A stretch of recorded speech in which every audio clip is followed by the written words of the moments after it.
Full Moon sale காலை 9 மணியிலிருந்து இரவு 12 மணி வரை ஆகஸ்ட் 27 ஒரு நாள் மட்டும்.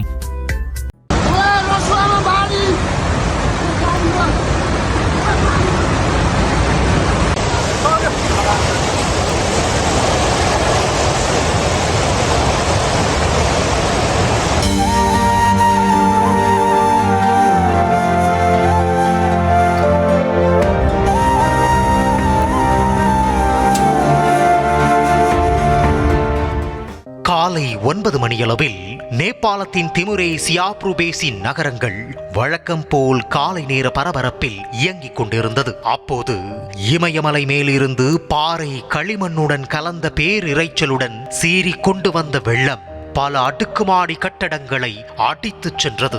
ஐயோ காப்பாற்றுங்கள் என கதறிய மக்களின் மரண ஓலம் அடங்குவதற்குள் ஒட்டுமொத்த கிராமங்களையும் விழுங்கி ஏப்பம் விட்டிருக்கிறது போத்தே கோஷி நதி. கடந்த ஆண்டு கோடிக்கணக்கான ரூபாய் செலவில் சீரமைக்கப்பட்ட நேபாளத்தையும் சீனாவையும் இணைக்கும் வரலாற்று சிறப்புமிக்க ஃப்ரெண்ட்ஷிப் பிரிட்ஜ் பாலம் இந்த ஆக்ரோஷ வெள்ளத்தில் அடித்துச் செல்லப்பட்டு இப்போது தடம் தெரியாமல் போய்விட்டது. Ôi, tay một so bỏ kìa. Ôi, cho má cho bà cho một kìa. Ôi.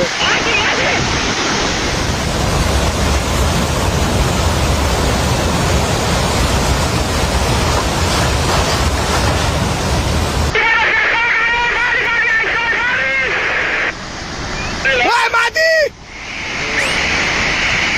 Ôi, tay một so bỏ kìa. Ôi, cho má cho bà cho một kìa. திமுரே சர்வதேச வர்த்தக சந்தை முழுவதும் தண்ணீருக்குள் மூழ்கி மயானமாக மாறியிருக்கிறது. 100க்கும் மேற்பட்ட சரக்கு லாரிகள், சொகுசு கார்கள், சுங்கத்துறை அலுவலகங்கள் என எதுவுமே மிச்சமில்லை. எல்லையில் பாதுகாப்பில் இருந்த 9 ஆயுதப்படை வீரர்களும் வெள்ளத்தில் அடித்துச் செல்லப்பட்டு மாயமாகி உள்ளனர்.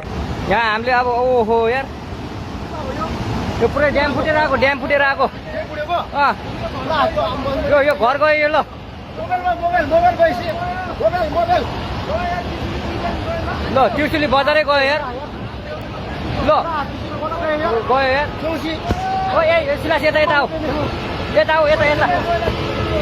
அதே வேளையில் சர்வதேச விஞ்ஞானிகளையே அதிர்ச்சியில் உறைய வைத்திருப்பது இந்த வெள்ளத்தின் மர்ம பின்னணிதான். ரசுவா பகுதியில் பெருமழை எதுவுமே பெய்யாத நிலையில் இவ்வளவு தண்ணீர் எங்கிருந்து வந்தது என்று நிபுணர்கள் மண்டையை பிய்த்துக் கொள்கிறார்கள். திபெத் பகுதியில் சக்தி வாய்ந்த நிலநடுக்கத்தால் மண் சரிவு உண்டாகி தேங்கியிருந்த பிரம்மாண்ட ஏரி உடைந்திருக்கலாம் என்றும் தகவல்கள் வெளியாகின்றன.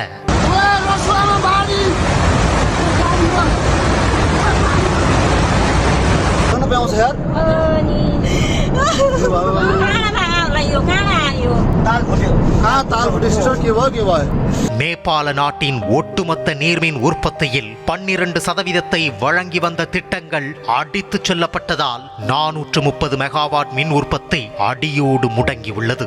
நாடு முழுவதும் இருளில் மூழ்கும் அபாயம் ஏற்பட்டிருக்கிறது.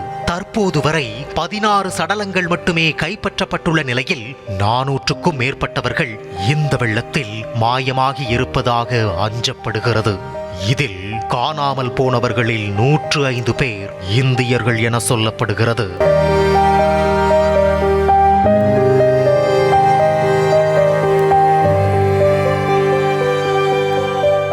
மீட்பு பணிக்காக நேபாள ராணுவம் விரைந்தாலும் வெள்ளத்தின் கோர வேகம் காரணமாக ஹெலிகாப்டர்கள் தரையிறங்க முடியாமல் வானத்திலேயே வட்டமடித்தது.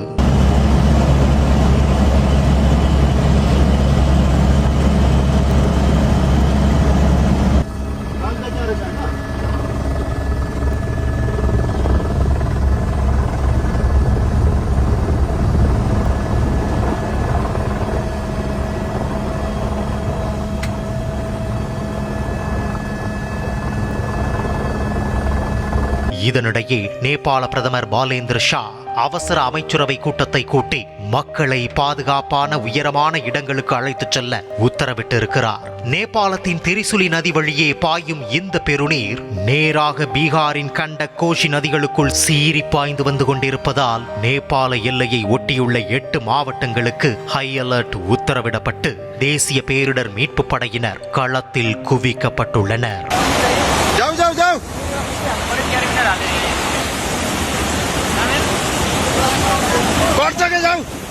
ஃபுல் மூன் சேல் காலை 9 மணியிலிருந்து இரவு 12 மணி வரை ஆகஸ்ட் 27 ஒரு நாள் மட்டும்.